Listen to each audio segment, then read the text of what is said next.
Provérbios 29. Graças a Deus.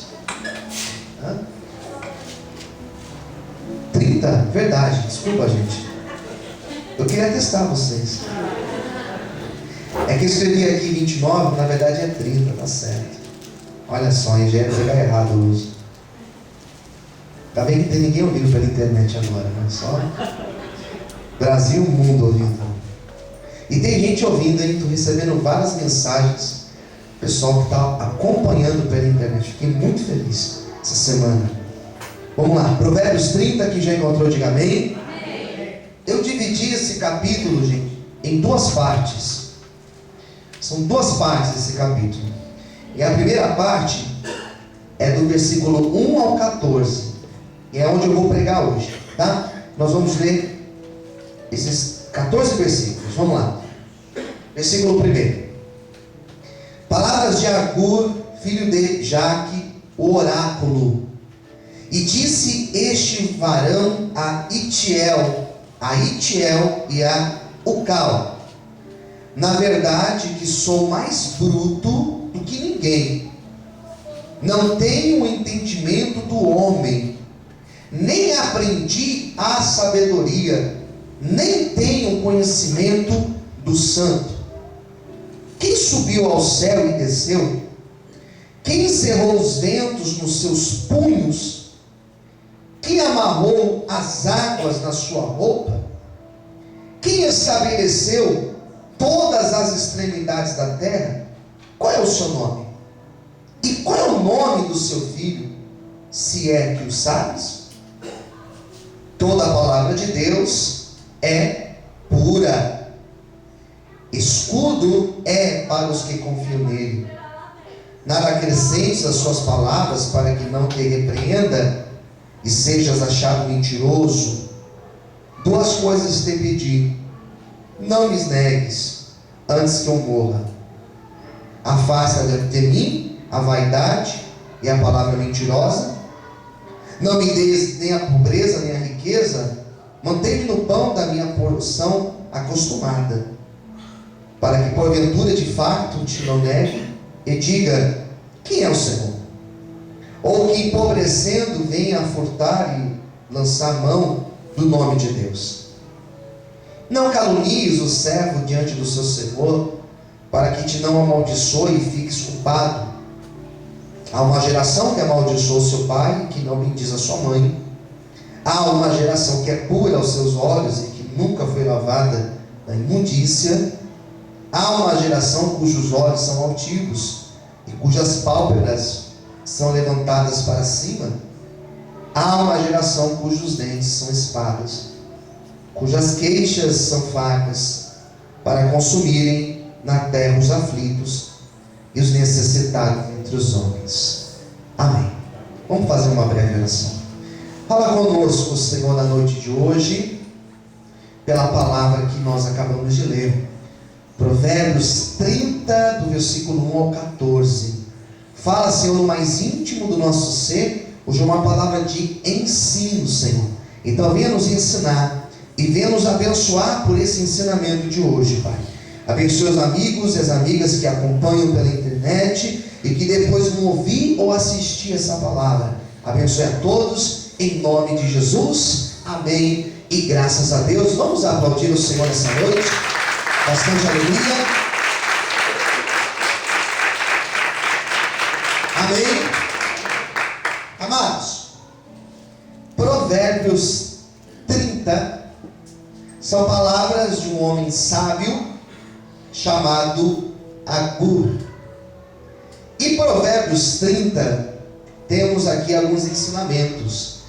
Eu dividi ele em duas partes, porque a segunda parte, que vai do versículo 15 ao 33, nós temos um outro assunto, são chamados de provérbios numéricos, que nós vamos pregar no próximo culto.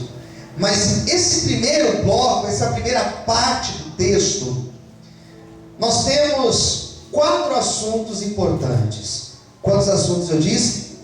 4. Então minha pregação de hoje terá 4 assuntos importantes. E o primeiro assunto que esse texto vai falar primeira parte, que é do versículo 1 ao versículo 4, o autor do texto vai dizer, ele vai se chamar de bruto. Eu sou bruto, eu sou ignorante acerca das coisas de Deus. Ele vai dizer que não tem conhecimento sobre Deus. Eu não conheço Deus. Eu não entendo Deus. Eu não consigo dimensionar Deus e tampouco as suas obras. Eu entendo que o fato dele dizer não conheço Deus e não conheço as suas obras não significa que ele não tinha uma experiência com Deus. Não significa que ele não tinha uma vida com Deus. Porque percebe que ele vai falar sobre confiança em Deus. E como que alguém vai confiar? Como que uma pessoa vai confiar em alguém que não conhece? Quem entendeu, diga amém. Aumenta só um pouquinho para mim, irmão, por favor. Como que a gente vai confiar em alguém que nós não conhecemos?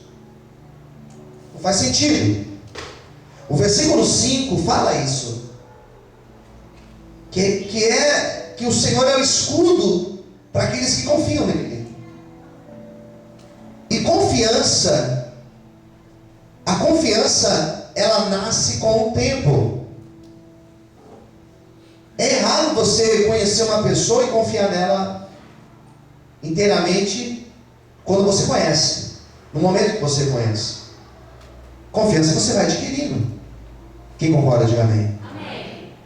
A confiança, ela vai sendo construída. E ela vai sendo construída com tempo. Então percebe que o versículo 5, quando ele fala sobre a confiança, antes ele fala que não conhece Deus. Parece até contraditório, mas eu entendi o que ele quis dizer. Quando ele fala que não tem conhecimento sobre Deus e sobre as suas obras, o autor de Provérbios 30 está dizendo que nós não compreendemos o raciocínio ou o pensamento de Deus. E por mais que eu tenha experiências com Deus, eu não tenho experiência com Deus no seu todo, na sua totalidade. Eu conheço uma parte de Deus. Posso ouvir amém? Amém. Conheço uma parte de Deus. Eu nasci em São Paulo, sou criado, moro em São Paulo, conheço São Paulo, mas se alguém disser para mim, você conhece todo o estado de São Paulo, eu vou dizer, não conheço. Você não nasceu aqui? Você não conhece aqui? Conheço, mas não todo. Porque eu não fui em todos os lugares desta cidade. Não fui. Nem nesse bairro aqui, talvez eu vou conhecer todo esse bairro.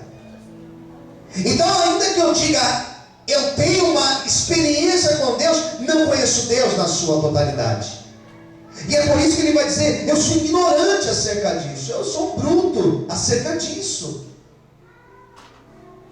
E às vezes nós sofremos, nos decepcionamos, como eu ouvi uma pessoa essa semana me dizendo isso,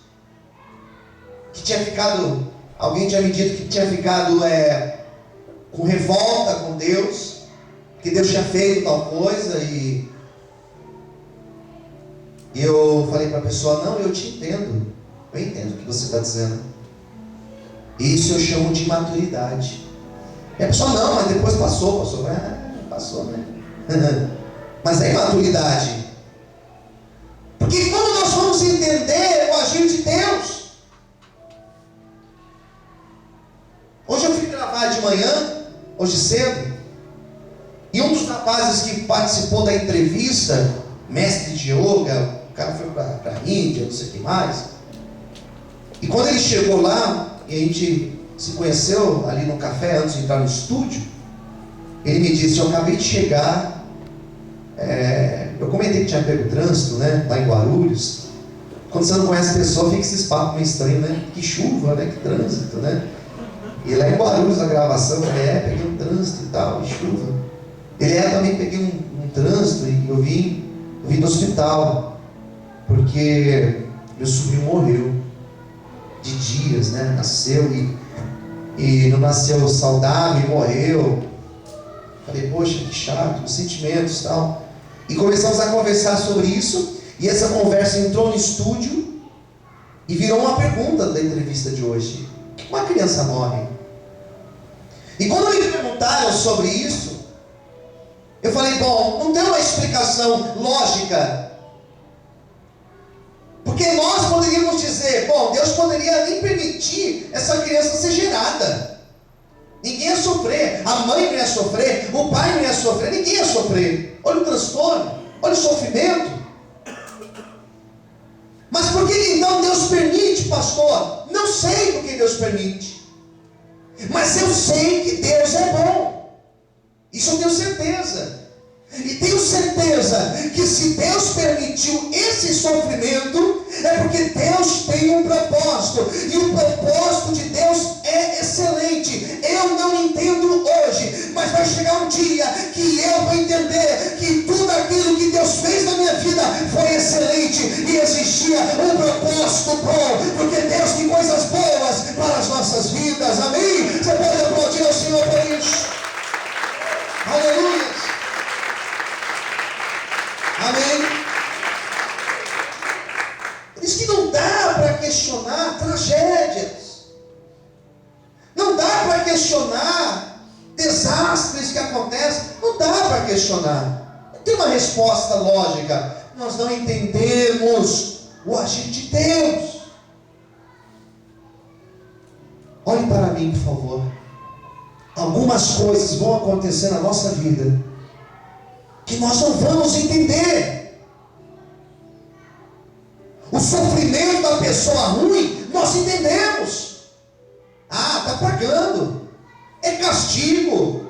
Plantou, está colhendo. Mas o sofrimento do bom, e o sofrimento daquele que é servo de Deus, e o sofrimento daquele que viveu na presença do Senhor, quem está entendendo, diga amém. Não tem como explicar, pastor. Realmente não tem como explicar. Por isso, se hoje alguma coisa está acontecendo na tua vida e você não está entendendo, fique em paz, porque Deus tem algum propósito em tudo isso. Quantos podem aplaudir e exaltar ao Senhor nessa noite? Aleluia! Você pode dar glória a Deus aí, irmão? Então é isso. Não tem explicação. Quando você vê uma pessoa que foi ruim a vida inteira sofrer, você fala, ah, tá vendo, castigo. Aí, bom, e quando é eu e você? Porque nós somos bons, né? A gente é bonzinho demais. Essa pessoa que está no teu lado você não conhece, é um santo. Olha para essa pessoa aí, veja a cara dele, a cara dela. Olha aí que beleza, está dando até risada, tá vendo? Você está até feliz perto dele, tá vendo? Então, quando a pessoa boa sofre, a gente não entende. O versículo 5 vai dizer o seguinte: toda a palavra de Deus, ela é pura. Ela é pura. Não tem maldade. Amém, queridos? Tem um propósito bom. Deus, Ele é um escudo para os que confiam nele. Quem confia em Deus está atrás de um escudo. Quem entendeu, diga amém. Quem confia em Deus está protegido, está guardado pelo Senhor. Aquele que habita no esconderijo do Altíssimo, a sombra do Onipotente descansará. Um outro salmo diz: 1000 cairão ao seu lado, 10.000 à sua direita, você não será atingido. Se eu confio no Senhor, se de fato eu confio no Senhor, Ele vai me proteger, Ele vai manifestar a glória dEle na minha vida, nessa noite, levanta assim a tua mão para o céu, coloca a tua família na mão do Senhor agora, coloca o teu casamento na mão do Senhor, coloca o teu filho na mão do Senhor, coloque a tua saúde na mão do Senhor, coloque as tuas finanças na mão do Senhor, coloque a tua empresa na mão do Senhor, tem mais, coloque os teus projetos na mão do Senhor, porque Ele vai guardar e livrar, diz o Senhor para você nessa noite. Todos podem aplaudir e exaltar a nome dele bem forte. Aplaude o Senhor nessa noite. Amém. Confiança. Pastor, mas como que eu confio se eu não conheço? Como que eu confio se eu não estou vendo? Como que eu confio se eu não posso tocá-lo? Deus, Ele é mistério, queridos. Amém? Amém? Não estou vendo, não posso tocá-lo, mas eu sinto a presença dEle. E eu sei que Ele está comigo. E a grande certeza que eu sei que Deus está comigo, não é porque tudo está dando certo, não é porque tudo está, como diz aquela música linda, tudo está tranquilo e favorável, né?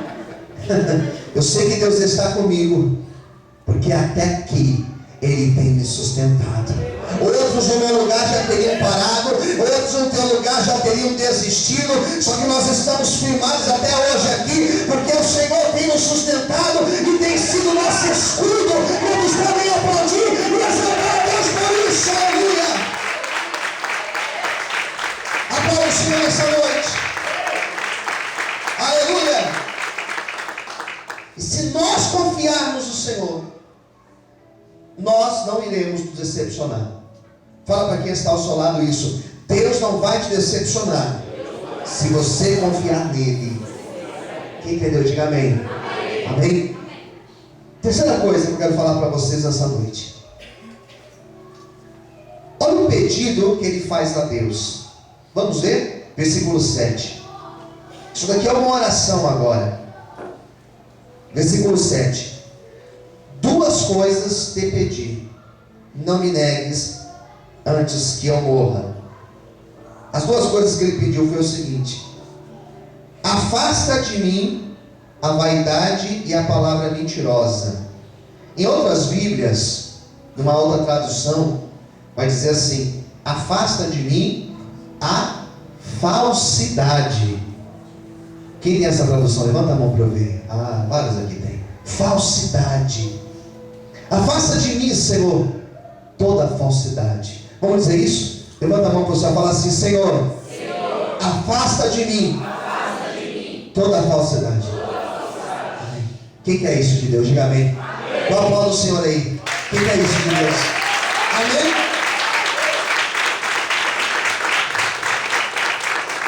Falsidade. Falsidade é uma coisa difícil de lidar, gente. Porque a falsidade, o que nós chamamos algo falso? Parece verdadeiro, mas não é. Falsidade, o que é falso, de longe até engana. De longe você nem percebe a diferença. Talvez perto também você não vai perceber. Talvez se eu pegar duas notas de 100 reais, colocar aqui uma de cada lado, uma verdadeira e uma falsa, se você estiver lá na porta e você olhar, você não vai saber qual é qual. Talvez se você chegar perto, nem assim você vai saber. Talvez se você encostar a mão nela e tocar, você vai falar assim: não sei. Mas talvez, se você for alguém acostumado com notas, você vai saber qual que é a diferença. Mas falsidade é difícil perceber. Uma amizade falsa, gente, é muita decepção. Concorda? Quem concorda, diga amém. Já foi vítima de falsidade? Traição. É terrível. Porque você confiou na pessoa. Você colocou a sua amizade ao dispor dessa pessoa. E a falsidade, ela vem junto com outros sentimentos. Às vezes a pessoa ela é falsa com você, porque ela tem interesse em você, quer tirar proveito de você. Então a falsidade, ela é ruim, ela é terrível por causa disso, porque ela vem carregada de outras coisas. E a oração que ele fez foi: Senhor, afasta de mim, Senhor, falsidade. Eu não estou vendo, eu sou um bruto, eu sou ignorante, mas o Senhor conhece. Sabe o que acontece? Quando você ora desse jeito, Deus começa a afastar pessoas do teu convívio. Aleluia. Fala assim para o teu irmão: não se assuste. Se Deus tirar algumas pessoas do teu convívio. Então, às vezes, Deus tira aquela pessoa, às vezes Deus tira aquela pessoa do nosso convívio, às vezes Deus muda você de horário onde você trabalha, às vezes Deus tira você de um lado e você para um outro lado, às vezes Deus tira pessoas do teu convívio. Eu, como pastor, às vezes fico triste. Deus às vezes tira umas pessoas da igreja, falo: Senhor, era tão bonzinho, Senhor, poxa, era uma bênção aquele irmão. E Deus fala: mas você não sabe de nada, rapaz. Isso daí falava de você, isso daí queria te furar pelas costas. Porque nós não temos consciência. E é dificilmente nós conseguimos perceber os verdadeiros e os falsos. Então Deus começa a afastar, Deus começa a tirar, Deus começa a arrancar pessoas do nosso convívio, para que Ele possa fazer coisas grandes, coisas gloriosas na nossa vida. E eu quero nessa noite orar e profetizar na tua vida, que se for preciso, Deus afasta, Deus tira relacionamentos, Deus afasta pessoas, Deus muda situações, mas aquele que for falso não vai permanecer ao meu lado, diz o Senhor para você nessa noite. Quem recebe esta palavra, aplauda e exalte a Deus bem forte. Aleluia! Mais forte as palmas. Amém? Ele pede outra coisa aqui, extremamente sábio. Aqui ele foi extremamente sábio. Versículo 8 ainda: não me des nem pobreza, nem riqueza, mantém-me do pão da minha porção acostumada, para que porventura, de fato, tendo muito, te negue e diga: quem é o Senhor? Ou que empobrecendo venha furtar e lance mão do teu nome. Sabe o que ele pede aqui para Deus? Senhor, não deixa eu passar miséria na minha vida, para não reclamar contra ti, murmurar, mas também não me dê um tanto que eu venha me esquecer do Senhor. Me dê o suficiente. Quem entendeu? Diga amém.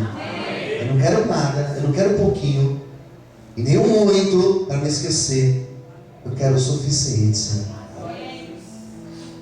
Eu quero o pão do dia. Deus é maravilhoso, irmãos.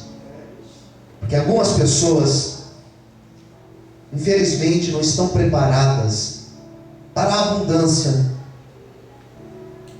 Não adianta, irmãos. Algumas pessoas não estão preparadas para isso. Pastor, está certo? Quem concorda? Diga amém. Amém. Não está preparada. Elas não estão preparadas. Tem pessoas que, por uma bênção que recebe, ela não vem mais para a igreja, por exemplo. Ela já olha para o outro com pouco caso. Ela já olha para o irmão e já despreza o irmão. Já quer humilhar as pessoas. Já quer pisar em quem está numa situação inferior. Tem gente que infelizmente não pode ter um pouquinho a mais, que já acha que não precisa de ninguém. Olha o que o texto fala: eu não venho dizer quem é o Senhor. Às vezes se esquece até de Deus que o deu. Por isso que ele falou: Senhor, não me dá um tanto para me perder. Olha que sabedoria. Quem entendeu? Diga amém. E ele também ora: Senhor, mas também não me dá um pouco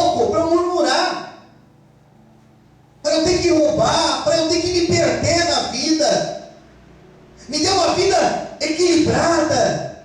Me dê uma vida estável, Senhor. Nem muito, mas também não pouco. Eu quero ter uma vida estável, Senhor.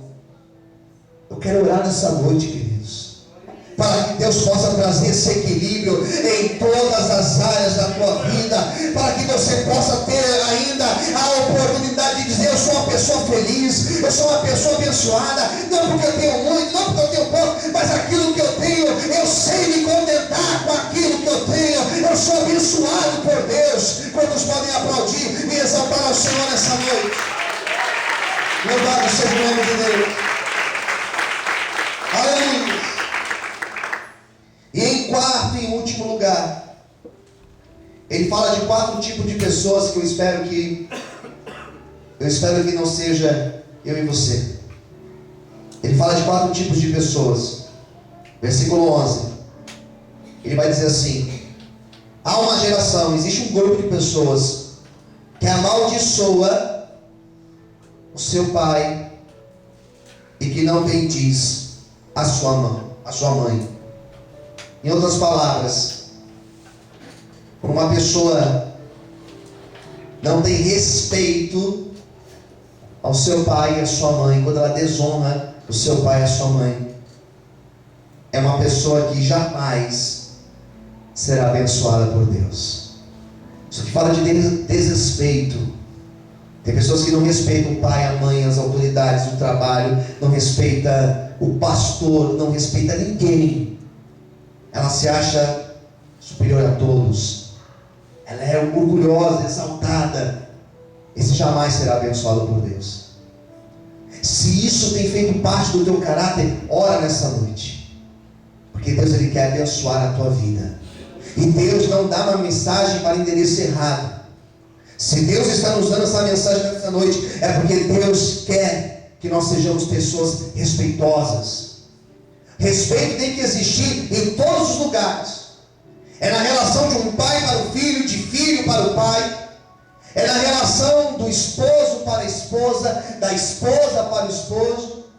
É na relação daquele que emprega e daquele que é empregado. O respeito ele tem que caber em todas as esferas da vida de um homem e na vida de uma mulher. Quando você honra, quando você tem o respeito, você está honrando a Deus. Porque toda autoridade que existe, ela só existe porque assim Deus o permitiu. Você pode aplaudir o Senhor nessa noite? Glória a Deus. Amém. Em segundo lugar, ele vai dizer que existe uma geração, versículo 12, que ela é pura aos seus olhos. Ela é pura, mas ela é pura aos seus olhos, e que nunca foi lavada da sua imundícia. O que significa isso? Hipocrisia. Algumas pessoas que ela se coloca no lugar de pura. Eu tenho medo de pessoas hipócritas. Tenho medo de pastores que são hipócritas, que fazem discursos hipócritas. Eu tenho medo de pessoas assim, religiosas, que se acham melhores do que as outras. Fala para quem está ao seu lado: nós somos todos iguais. Mais alto, diga: nós somos todos iguais aos olhos de Deus. Todos nós somos iguais. Todos nós. Sabe qual é a diferença? O meu pecado, ele é diferente do teu pecado. O teu pecado é diferente do meu. E pelo fato do meu pecado ser diferente do teu, não sou melhor do que você. Nós somos iguais. Por isso que a igreja, pelo menos deveria ser um lugar de portas abertas. Aqui pelo menos deveria ser, eu oro para ser um pastor desses, acolhedor neste lugar. Quem entendeu, diga amém. Amém. Sou sempre questionado nisso, em entrevistas, em encontros que participo. Pastor, mas se chegar uma pessoa assim na tua igreja, parecer um travesti na tua igreja, se aparecer um pai de santo na tua igreja, se aparecer não sei o que na tua igreja, sempre me perguntam isso. E a minha resposta é a mesma: Não importa quem seja, todos nós somos iguais aos olhos de Deus. E se Deus tiver que purificar, é Ele que vai nos purificar, inclusive a mim. É Ele que vai purificar, amém, queridos? Por isso não julgue, por isso saiba que você também precisa ser purificado pelo Senhor. Quantos podem aplaudir e exaltar a Deus? Aleluia.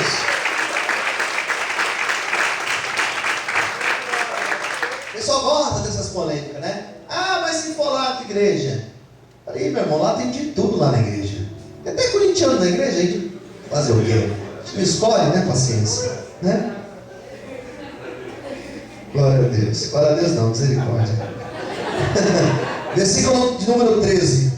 Já vou acabar.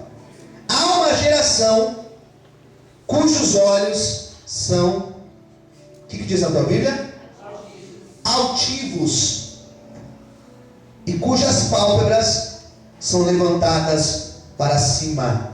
Sabe o que é isso? Quando você olha uma pessoa assim, ó, que olha por cima, é uma pessoa orgulhosa. E o orgulho vem antes, sabe do quê?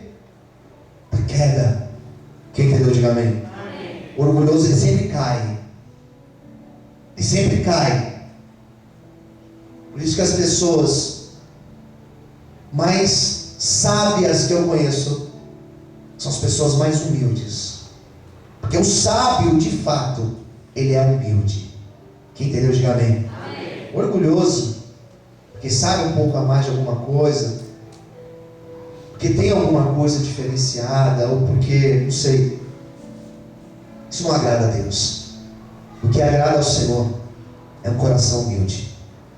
Por isso que domingo eu ministrei uma palavra que foi linda a mensagem. Tenta assistir essa pregação de Filipenses capítulo 2. Haja em vós o mesmo sentimento que existia em Cristo. Cristo se esvaziou. Cristo, ele foi humilde. Ele assume um papel de servo na história. Ele se entrega pela humanidade. Ele foi obediente ao Pai. Por isso que se você quer ser uma pessoa honrada por Deus, seja humilde nas suas relações. Seja uma pessoa simples e o Senhor vai te honrar em nome de Jesus. Você pode aplaudir e exaltar a Deus. Aleluia. Em quarto lugar, só um minutinho agora. Só um minuto. Em quarto lugar, versículo 14. Há uma geração cujos dentes são espadas, cujas queixas são facas, para consumir na terra os aflitos e os necessitados entre os homens. Isso aqui é uma imagem de um homem, de uma mulher que é gananciosa. E a ganância, pessoa gananciosa, ela não chega em lugar nenhum, queridos. Eu não estou dizendo que você não deve ter os seus sonhos, suas ambições, mas isso não pode se tornar uma ganância na tua vida. Porque a ganância faz você puxar o tapete do outro. A ganância faz você atropelar qualquer pessoa para chegar onde você quer chegar. E nós não precisamos disso. Quem entendeu, diga amém. Porque nós vamos chegar onde Deus quer que nós cheguemos. E nós vamos chegar lá pelas mãos de Deus. Não é nem pelo nosso esforço, mas é pela infinita misericórdia do Senhor. É essa palavra que Deus nos deu nesta noite. Amém? Vamos aplaudir e exaltar ao Senhor bem forte. Deus te abençoe. Deus possa nos ensinar a sermos pessoas com mais sabedoria. Vamos ficar em pé nessa noite.